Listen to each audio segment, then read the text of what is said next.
de ce matin, évidemment, qui ont donc 20 minutes à l'heure active, plus 10 minutes de questions. Merci. Bonjour, je suis Agnès Fayot-Correra, consultante en management, spécialisée en gestion des connaissances, knowledge management, formation, intelligence collective. J'ai mon propre cabinet depuis une quinzaine d'années. Donc je vais vous parler de mon expérience du travail avec les experts et mon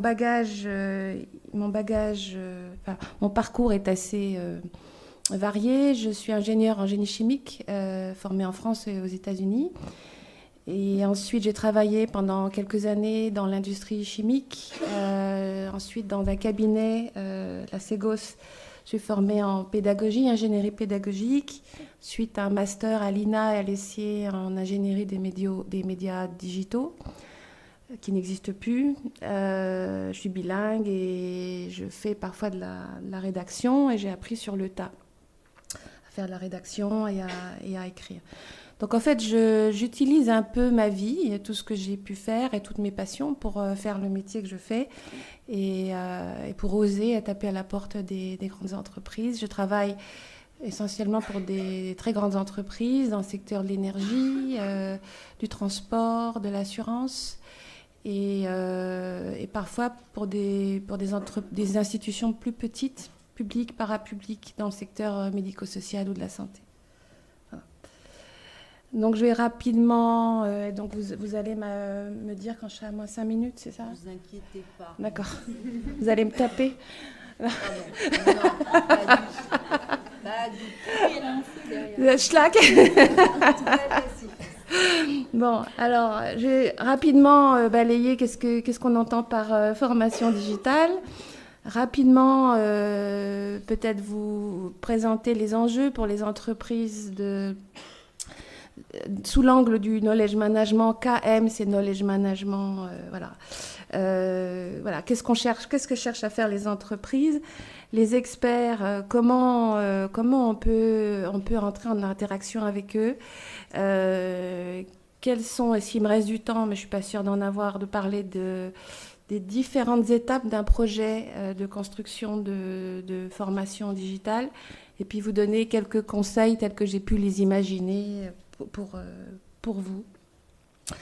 Alors, très très rapidement, aujourd'hui c'est l'explosion de types de formation digitale, numérique, voilà, on ne sait pas trop ce que veut dire digital d'ailleurs, mais une façon de représenter les formations, c'est de s'intéresser à la relation que l'apprenant a avec le formateur, ou l'objet qui forme, et puis est-ce que c'est à distance ou pas. Donc on parlera de formation asynchrone lorsque le moment de formation est détaché, l'apprenant est seul en fait en train de se former, et synchrone lorsqu'il y a une interaction avec un formateur.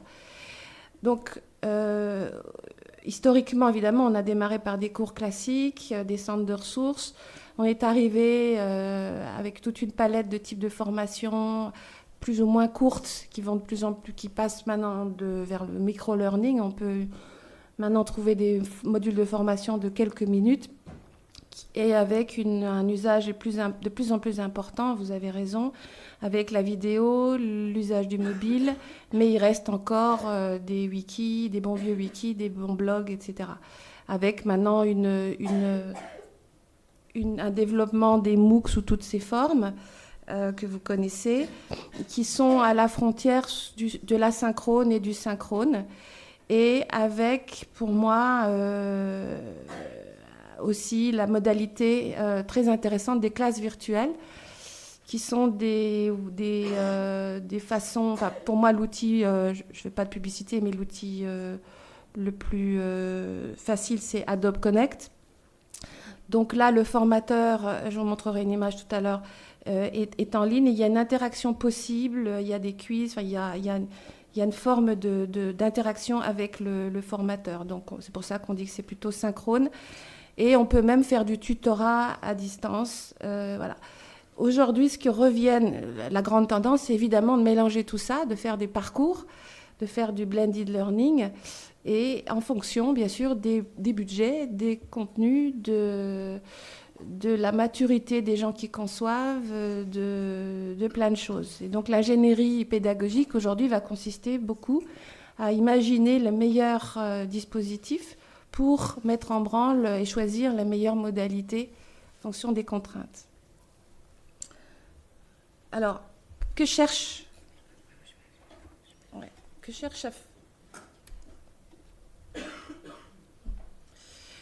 à faire quels sont les enjeux pour les entreprises avec le knowledge management? Et vous l'aviez bien dit, Hugo, je ne sais plus où est Hugo, c'est de pérenniser les savoir-faire, le capital de l'entreprise, le capital immatériel. C'est une notion qui est encore floue, qui n'est pas dans les... Il n'y a pas de modèle encore très clair, comptable d'ailleurs, à part les brevets, etc. Mais on ne sait pas valoriser les savoir-faire. Les Américains s'y penchent très fortement, commencent à l'intégrer, mais en Europe, on ne sait pas très très bien le faire. On sent qu'il y a un enjeu formidable, en plus de la peur terrible qu'ont les entreprises de se faire acheter, pillées par les GAFAM, par Google en particulier. Donc il y a une crainte, une peur, il y a une espèce d'agitation sur la gestion des connaissances, alimentée aussi par un discours un peu fumeux de la classe politique sur le digital. Tout ça, tout le monde s'agite, voilà, on parle de savoir, gestion des savoirs, mais en réalité, on ne sait pas de quoi on parle. Mais voilà, donc le knowledge management, c'est quelque chose qui monte, qui redescend, qui monte, qui descend. Et aujourd'hui, on parle plutôt d'intelligence, intelligence collective, etc. Mais ça change, dans 2 ans, on reparlera du knowledge management, etc. Le deuxième enjeu, c'est de partager et d'unifier les pratiques, les entreprises étant souvent sur plusieurs sites, étant le résultat de plusieurs acquisitions. Ça, c'est vraiment un des objets majeurs, mais décloisonner les équipes, ce que j'ai souligné me paraît être le plus important aujourd'hui en termes d'enjeux, c'est décloisonner les équipes, motiver les hommes, surtout les jeunes qui arrivent sur le marché du travail et qui, si on ne s'adapte pas à une esthétique de type Facebook ou autre, on a du mal à motiver les jeunes dans le travail. Donc s'il n'y a pas de vidéo, s'il n'y a pas de quelque chose qui ressemble à ce qui est utilisé dans la vie privée, à ce moment-là, les gens trouvent que c'est vraiment c'est pas très motivant. C'est un problème de forme, mais c'est très important. Problème de génération, problème d'accélération de la formation interne. Il y a vraiment une accélération de l'innovation, des expertises, et le digital rentre totalement dans cette boucle. Et on ne sait pas comment faire pour former massivement les gens très vite, avec de la qualité. Sachant que les MOOC, comme vous le savez, ne fonctionnent pas. 90% des gens déconnectent d'un MOOC au bout de 10% du parcours. Donc c'est un échec... Vous êtes d'accord? Bon, complet. Donc voilà, il faut bien regarder. Alors, il y a des choses bien dans les MOOC. Genre, je peux pas en parler là, mais on pourra parler si vous voulez plus tard. Mais il y a eu une tentative américaine de mettre main basse sur le système éducatif européen, mais avec leur façon de faire, et voilà. Donc il ne faut pas se leurrer sur ce genre de modalité. Et puis, bon, je vais pas tout décliner, mais favoriser l'innovation, voilà. Quand je travaille avec les experts, alors typiquement, les types d'experts avec lesquels je travaille, ça va être du fait de mon bagage, de mon réseau. Je vais travailler, par exemple, avec des foreurs, avec des ingénieurs procédés, des ingénieurs réservoirs, des géoscientistes. Donc, je travaille sur des contenus techniques, en fait, contenus techniques scientifiques. J'ai pas eu peur, puisque j'ai même pas été formée comme vous, mais je le fais. À la guerre comme à la guerre, voilà. Donc, et quand j'y arrive pas, je fais appel à des professionnels. Mais ce que j'ai pu remarquer dans des projets, je travaille plutôt sur des très gros projets. Par exemple, un départ massif en retraite, une dizaine de personnes. Le plus gros projet sur lequel j'ai pu travailler chez Total, c'était pour 45 experts, départ de 15 personnes qui partaient sous 2 ans, avec tout dans la tête. On parle de connaissances tacites, c'est-à-dire ils savent faire, ils ont tout dans la tête, rien n'est écrit. Et il y a des cultures qui ne favorisent pas l'écrit. Et d'ailleurs, l'écrit peut être même mal vu et la transmission se fait par du mentoring ou de vieux formes de compagnonnage. Donc ça dépend aussi des cultures de métier. Et donc là, en général, les gens vous rejettent. Ils vous rejettent carrément du bureau. Hein, même si le projet a été validé. Ils ont peur. Ils ont peur de montrer qu'ils sont incompétents. Ils ont peur de montrer ce qu'ils savent vraiment faire. Et comme on rentre maintenant dans des formations, des transferts digitaux, tout ce qu'ils disent est enregistré. Donc ça crée une peur terrible de montrer une forme de médiocrité ou des doutes qu'on n'a jamais eus du fait de sa posture d'expert. Donc il y a une peur terrible au départ, ou un enthousiasme béat par des gens qui sont très narcissiques, qui veulent passer à la vidéo, qui veulent montrer comme ils sont bons. Et ça, c'est terrible aussi, parce que c'est des gens très mauvais, parce qu'ils ont idée de ce qu'ils veulent faire, et ils veulent juste être devant la caméra, et parler d'eux, et avoir leur nom en gros sur les slides. Ça, c'est terrible aussi. Et il y a aussi beaucoup de populations, les experts en général, sont experts parce que ce sont parfois des gens introvertis, mais je ne peux pas généraliser, mais c'est un peu ça quand même, et ne savent pas communiquer. Donc ils ne savent même pas comment expliciter leur savoir. Ils ne savent même pas le verbaliser.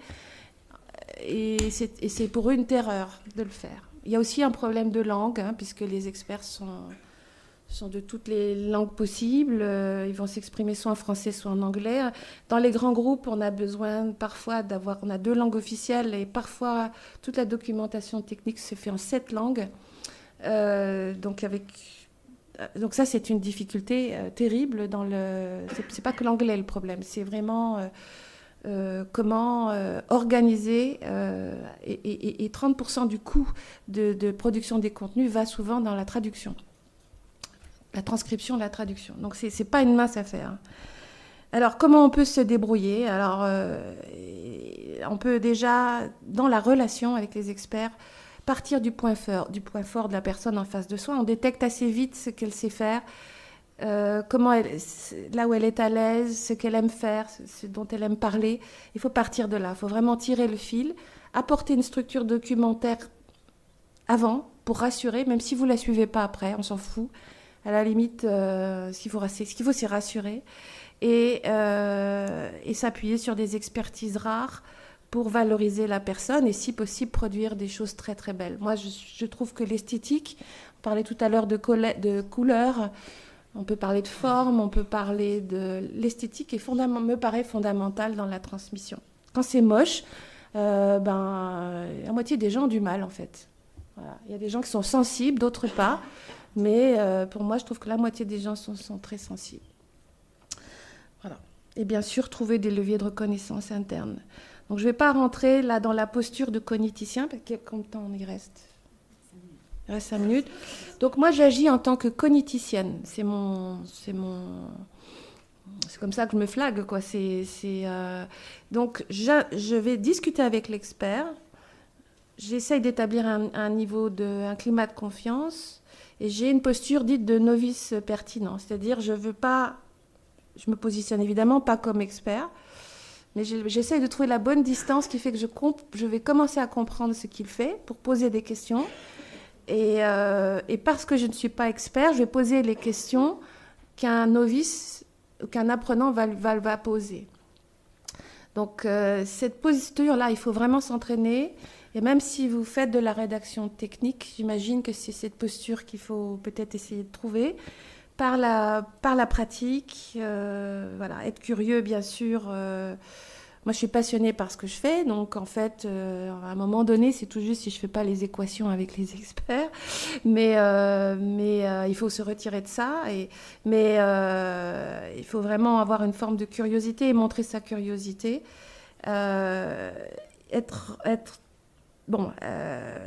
Sentir, en fait, il faut chercher dans le questionnement en fait, il faut poser les questions 5 fois, comme on dit, c'est-à-dire 1 fois, 2 fois, il faut vraiment aller dans le détail. Et quand ça coince, c'est qu'il y a quelque chose de pas clair de la personne en face et que l'apprenant va aussi avoir un problème à comprendre. Et ça veut dire que dans l'explication, dans le flux, dans le récit technique, il y a un problème. Donc, en fait, le fait de questionner permet d'identifier ce qu'il va falloir mettre en lumière. Donc, on ne le fait pas pour embêter l'expert, mais pour vraiment pour vraiment être pédagogique, puisqu'on parle bien de pédagogie là, en réalité. Hein. On parle d'expliquer. Hein, là, pour moi, la rédaction technique, c'est la pédagogie. C'est comment comprendre, comment faire comprendre, avec des codes différents suivant les types de documents, mais on fait de la pédagogie. Voilà. Et alors, toutes les façons donc, comment on interagit avec un expert? On va interviewer, donc on peut maîtriser, il faut peut-être s'intéresser aux méthodes d'interview, comment mener une interview, comment prendre des notes, comment aussi animer un groupe,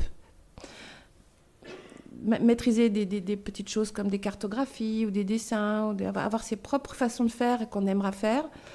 Alors enregistrer, moi je suis une grande adepte de l'enregistrement, même enregistrement iPhone d'une conversation, parce qu'en fait on n'ose jamais interrompre quelqu'un, et en fait on a du mal à tout enregistrer, c'est très fatigant, donc il vaut mieux avoir une trace d'une façon ou d'une autre.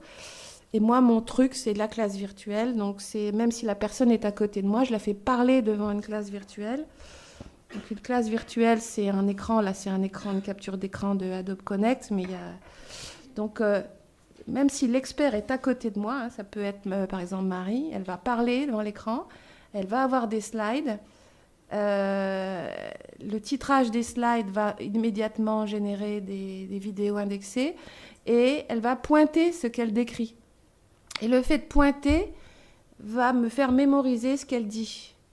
Parce que dans la rédaction technique, c'est très compliqué, on n'est pas spécialiste, donc on n'arrive pas à mémoriser. Et j'enregistre tout ça. Donc cet enregistrement permet à froid de revenir dessus et d'avoir une trace. Et même, c'est un outil de dialogue avec l'expert. Donc moi, j'utilise cet outil-là pour faire de la captation dans mon dialogue en one-to-one avec l'expert. Mais c'est vrai que je n'ai pas vu beaucoup de gens faire ça. Il y a plein d'autres façons. On peut aller chercher... on peut organiser du tutorat, c'est-à-dire qu'on peut nommer et former des tuteurs, plusieurs personnes qui vont eux-mêmes chercher l'information technique, donc avoir une forme de démultiplication.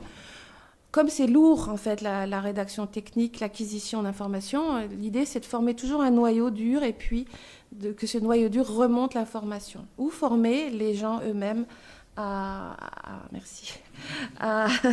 C'était discret. Voilà. Donc, je ne vais pas... quand même, il y a soit un projet se mène de façon classique, je ne vais pas rentrer dans le détail du phasage d'un projet, mais le phasage d'un projet va être de l'ingénierie pédagogique et on va essayer de comprendre ce qu'il y a à transmettre. Et puis, même pour la documentation technique, et puis ensuite, on va imaginer les modalités, puis ensuite, on va le faire, etc. Donc ça, c'est classique. C'est classique. Moi, ce que je pense, c'est que de plus en plus, c'est grâce au digital, on a intérêt à boucler, avoir une approche plus agile. On enregistre très vite dans un premier jet un expert. Il prend la mesure de ce qu'il a à dire. On ne sait pas comment on va structurer ses contenus, mais il y va. Puis on débriefe avec des apprenants. Et puis on fait une deuxième passe, une troisième passe. Puis à un moment donné, on est prêt. Et là, on dit, ça, c'est important, c'est incompréhensible. Et on fout le paquet sur ce qui est complexe, pas complexe. Et à ce moment-là, on développe avec une mise en scène plus ou moins élaborée, plus ou moins coûteuse de l'information. Voilà. Donc, si j'avais des conseils à vous donner, c'est vous faire votre propre soupe avec un petit carnet noté. Pour rassurer vos experts, vos interlocuteurs, avoir votre petit carnet, ça peut être un e-book, un carnet, je veux dire, une trace de ce que vous aimez faire avec des tas d'exemples. Demandez, exigez de vos interlocuteurs de travailler dans des jours d'affilée parce que la mémoire courte, parce que vous oubliez après 3 nuits ce qui a été dit, donc il faut passer qu'une nuit ou 2. Ça, c'est très important, il me semble. On ne peut pas tout noter, tout intégrer. professionnalisez votre interaction, montrez que vous avez des outils, des méthodes, même si vous ne les suivez pas. Votre bataille, c'est le temps. Les gens n'ont jamais le temps en face de vous. Et voilà, donc faites un contrat. Dites voilà, au début au moins, dites voilà, moi, il faut que je vous voie 10 fois. Tac, vous prenez l'agenda des gens, c'est bouclé. Et puis vous verrez que les gens, petit à petit, ils adoreront et vous donneront un 11e rendez-vous, un 2e rendez-vous, etc. Mais au départ, il faut leur montrer que vous êtes pro et que vous respectez le temps de la personne en face de vous. Et voilà. Et pour moi, trouver une méthode d'enregistrement qui vous convienne, avec laquelle vous êtes à l'aise. Maintenant, un iPhone est extraordinaire. Il y a des caméras sur pied qui sont extraordinaires. Voilà. Trouvez votre soupe, entraînez-vous, faites un petit module, même avec des slides sonorisés que vous montrez avec différents types de méthodes. Voilà. Ayez votre boîte à outils avec vos façons de faire qui vous conviennent. Voilà, j'ai terminé. Bravo.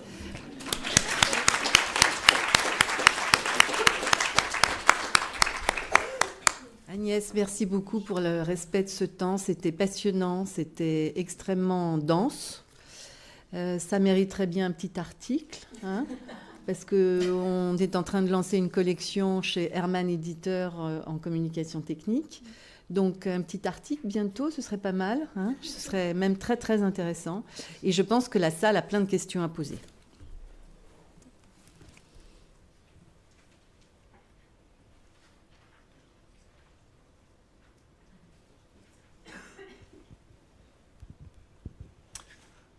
Bonjour. J'ai été très intéressé par l'idée d'utiliser l'outil de classe virtuelle en entretien, de recueil d'informations.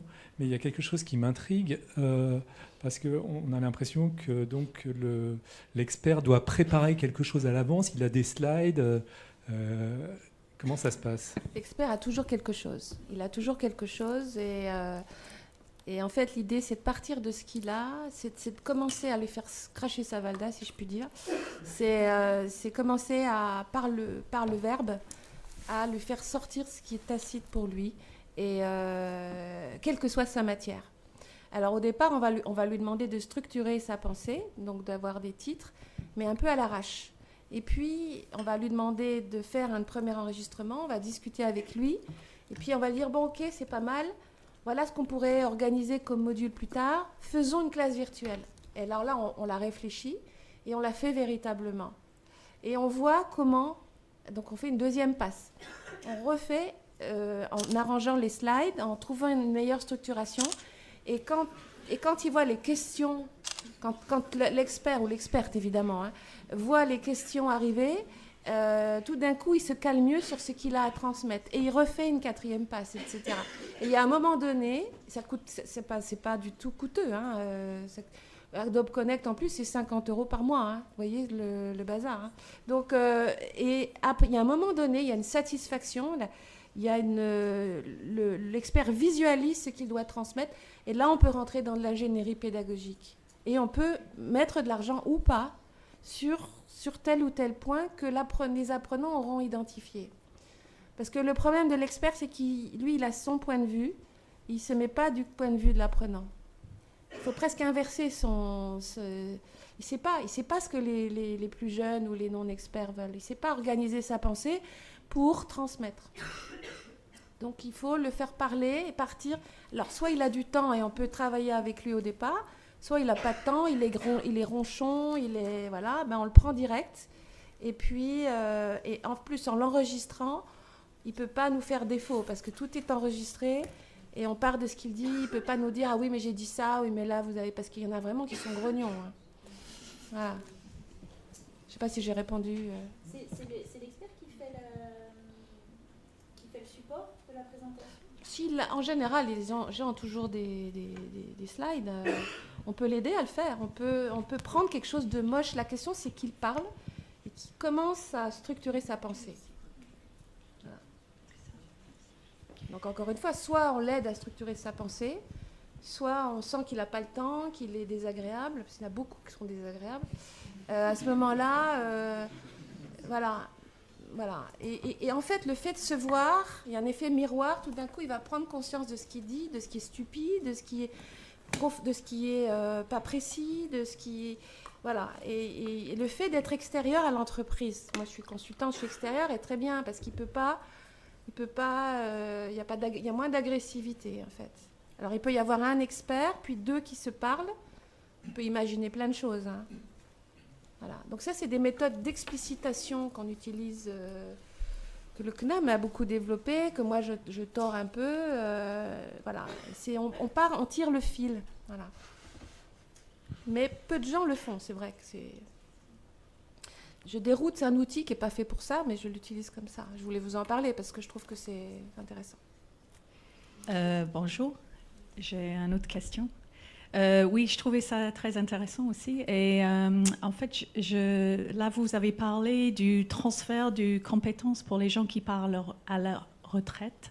Oui. Je me dis, il y a un enjeu aujourd'hui dans notre société, c'est les gens qui se font remplacer par des gens peut-être à l'étranger, moins chers.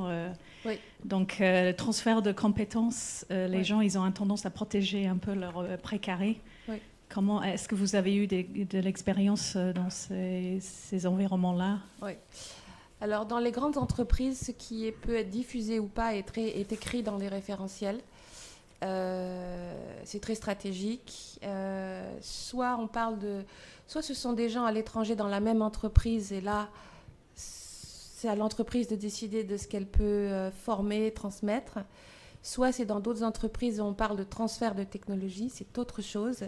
Et là, c'est très cadré par des avocats. Là, il faut définir exactement ce qu'on peut transmettre ou pas. Mais on va utiliser les mêmes méthodes pour le faire, avec aujourd'hui l'arrivée de la réalité virtuelle qui est utilisée pour ça, où on va filmer des gens en poste. Alors là, on va, contrairement à ce qui a été présenté, on va filmer la réalité et on va introduire on va ajouter de l'information dessus pour en faire un outil de formation. Uptail, c'est pour moi la meilleure logiciel pour ça aujourd'hui, qui est développé chez Station F. On est très bon en France pour ça. Mais vous avez raison. Mais là, c'est un problème juridique. Il faut définir en amont quelles sont les connaissances qu'on transfère ou pas. En fait, je parlais aussi de résistance de l'expert qui peut être menacé, en fait. Quand je parlais des peurs tout à l'heure, c'est vraiment... Voilà. Il est menacé. En général, c'est des projets qui ne sont pas décidés par lui. Il est obligé de le faire. Il n'est pas d'accord. Donc, c'est pour ça aussi qu'on prend des consultants. Et moi, je travaille avec des coachs, par exemple. Et il y a un moment donné où on contractualise. C'est-à-dire que moi, si on ne me parle pas, je ne travaille pas. Donc, soit c'est très simple, soit on ouvre les compétences, soit ça s'arrête. Mais c'est l'intérêt de travailler avec quelqu'un d'extérieur, parce qu'on va définir avant le périmètre, le scope du domaine qu'on va transmettre. Et ça, c'est un problème de management. Moi, je ne peux pas rentrer dans cette discussion-là. Mais les gens, en général, ne veulent pas transmettre. Mais une fois qu'ils se voient en vidéo, une forme de narcissisation, si c'est beau, et ils se rendent compte de la valeur de leur travail. C'est un effet miroir extraordinaire. Et ce sont souvent des gens qui ont été malmenés dans leur entreprise. Le fait de se rendre compte de ce qu'ils savent faire, ça change complètement leur perspective. Et je ne peux pas citer d'exemple où les gens ont résisté longtemps à l'image. Ça c'est, on est faible. Hein. Voilà. Merci beaucoup. On va arrêter les questions maintenant, mais vous allez les garder à l'esprit parce que vous allez pouvoir les reposer un peu plus tard. Et pour le respect de Nicolas, nous allons